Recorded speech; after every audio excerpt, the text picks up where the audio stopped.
Morning, September 22nd. Let Israel rejoice in him. Psalm 149, verse 2. Be glad of heart, O believer, but take care that thy gladness has its spring in the Lord.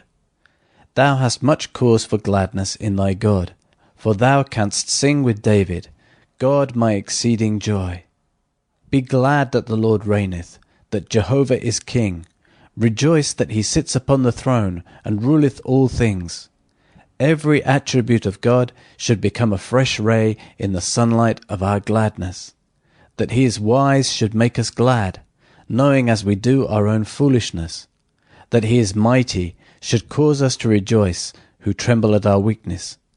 That he is everlasting should always be a theme of joy when we know that we wither as the grass.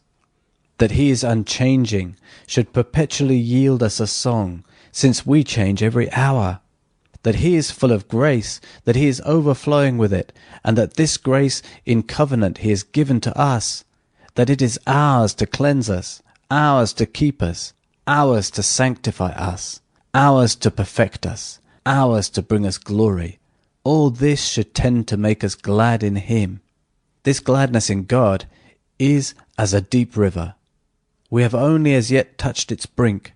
We know a little of its clear, sweet, heavenly streams, but onward the depth is greater, and the current more impetuous in its joy.